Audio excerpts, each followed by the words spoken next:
रेवाड़ी को जल्द मिलेगा बड़ा सिविल हॉस्पिटल। स्वास्थ्य मंत्री आरती सिंह राव। स्वास्थ्य मंत्री आरती सिंह राव ने रामपुरा स्थित निज कार्यालय पर प्रेस वार्ता कर रेवाड़ी में बड़े सिविल अस्पताल के निर्माण की बात कही। स्वास्थ्य मंत्री आरती सिंह राव ने पत्रकारों द्वारा विभिन्न पहलुओं पर पूछे गए सवालों का बेबाकी से उत्तर दिए।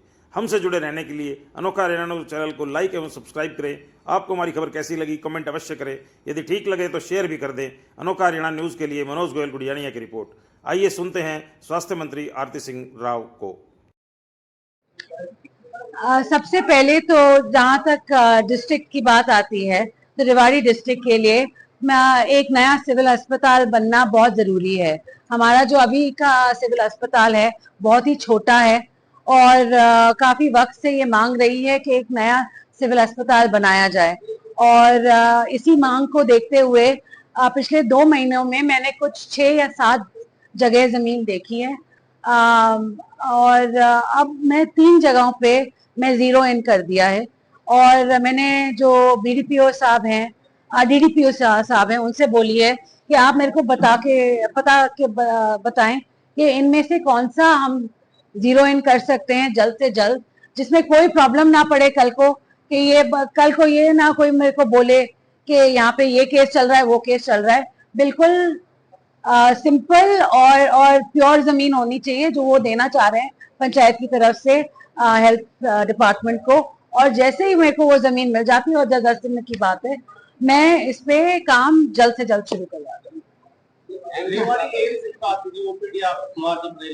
तो मैं गई थी जी, मैंने भी एक मीटिंग की थी वहां पे ओपीडी के लिए और मैंने कहा था, आपने कहा था कि अप्रैल एंड तक आप ओपीडी शुरू कर देंगे, मगर सच बात ये है कि जब मैंने देखा उनके जो काम हो रहे हैं, एक तो इनका रेलवे का ब्रिज है, आपने देखा होगा वो आर्चिस के साथ ब्रिज है वो टूटने को है और उसके अंदर से सीमेंट की जो ट्रक्स हैं वो आ जा नहीं रही हैं क्योंकि वो उसका रेनोवेशन चलना है। तो 1 महीने के लिए वो पीछे हो जाएगा उस कारण से। काम तो पूरी तरह शुरू है मगर उन्होंने कहा कि अगस्त तक हमारे को वक्त दे दो, क्योंकि ऐसी छोटी छोटी चीजें आ जाती हैं जब कंस्ट्रक्शन करने लगते हैं जिसके जो किसी के हाथ में नहीं होती। मैंने पीडब्ल्यूडी एसीएस से बात की थी कि एक फ्लाईओवर नारनौल जो हाईवे है उधर से एक हमारे पीडब्ल्यूडी ने एक फ्लाईओवर बनाना है एम्स के लिए, तो उसमें भी काम जल्द से जल्द शुरू हो क्योंकि वो फ्लाईओवर बनने में भी 1.5 साल। हाँ, स्टेटस तो मैंने उनसे मांगा है, चंडीगढ़ से आने से पहले मैंने एसीएस से बात की थी कि मैंने कहा आप शुरुआत कर दीजिए क्योंकि 1.5 साल तो आपको लग जाना है उसी फ्लाईओवर को बनाने में। तो अगर हम काम शुरू करवा देते हैं, ड्राइंग्स बनवा देते हैं और फिर टेंडर कर देते हैं तो काम जल्द से जल्द। तो मैं लगी हुई हूँ जी, मेरा भी वन ट्रैक माइंड है कि ये हमारे लिए बहुत हमारे एरिया के लिए एक बहुत गर्व की बात है कि एम्स होने जा रहा है और उसकी ओपीडी और वो एम्स खुद ही जल्द से जल्द खड़ा हो।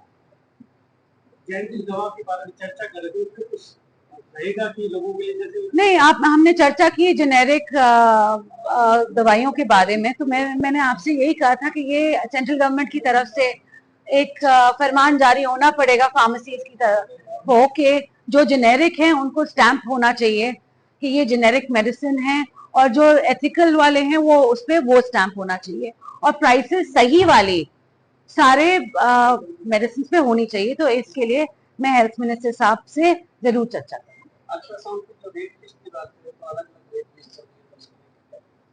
जी, अल्ट्रासाउंड की जो वेट लिस्ट है जो सिविल अस्पताल में है तो वो और जो सरकारी अस्पताल में है वो बिल्कुल ऊपर नीचे नहीं है।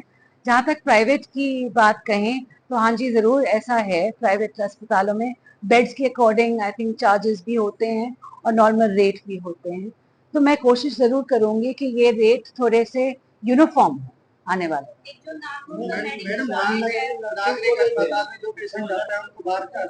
फिर से बोले एक साथ ही, नागरिक अस्पताल में जो मरीज जाते हैं उनको प्राइवेट हॉस्पिटल भेजिए। अगर उनको सुपर स्पेशलिटी की जरूरत हो तो, अगर ऐसा रेफरेंस हो रहा है जहां हमारे पास सुपर स्पेशलिटी वाले डॉक्टर नहीं है तभी रेफरेंस होगा और वो भी सीएमओ की तरफ से ही होगा।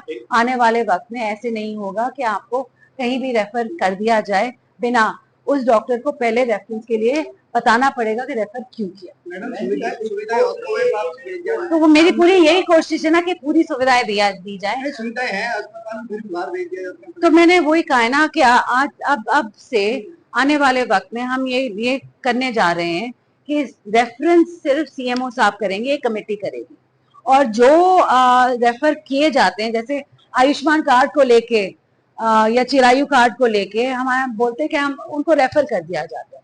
हम गाइडलाइंस बनाएंगे कि कुछ ऐसी बीमारियां हैं जो सिर्फ सिविल अस्पतालों में ही की जाएंगी, और अगर उससे ज्यादा कोई बड़ी, जैसे कोई बहुत ही बड़ी बीमारी हो, तभी उनको रेफर कर दिया जाए। नामकरण के बाद जो कर रहे हैं कोरियावास, हाँ जी, ग्रामीण धरना दे रहे हैं, हालांकि ओपीडी शुरू हो गई है, हाँ। बट फिर भी लोग तो धरना दे रहे हैं कि हमने नाम छोड़ दिया है के नाम पर। हाँ जी जी जी जी जी, तो इसमें हाँ जी, मैंने भी सुना है कि गांव वाले धरना दे रहे हैं और सीएम साहब से मिलना भी चाह रहे हैं। मुझसे मेरे पास भी कई बार ही आए हैं इसको लेकर, और मैंने भी सीएम साहब से बात की है, चर्चा की है, और मेरी यही आशा है कि अगर सीएम साहब इस बात को सुन ले तो आई थिंक पूरे एरिया के लिए एक फख्र की बात होगी।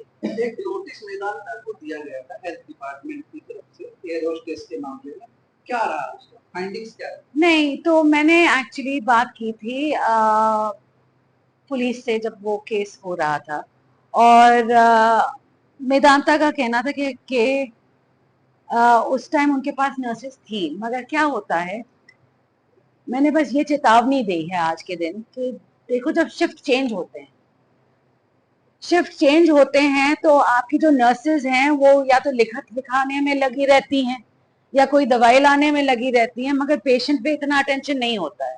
1 घंटे या 1.5 घंटे का ओवरलैप होना चाहिए, ये नहीं होना चाहिए कि एक आ रही है एक जा रही है, तो एक मसरूफ है एक रेडी हो रही है अपने शिफ्ट के लिए। 1-1.5 घंटे का होना चाहिए, और कोई भी टेक्नीशियन बिना अप्रूवल के और बिना किसी और के नर्स के वहां रहते हुए अंदर किसी क्यूबिकल में किसी रूम में अकेले नहीं जा सकता। ये कंप्लीटली प्रोहिबिटेड। तो मैंने दिया था इसी पर। जी जी।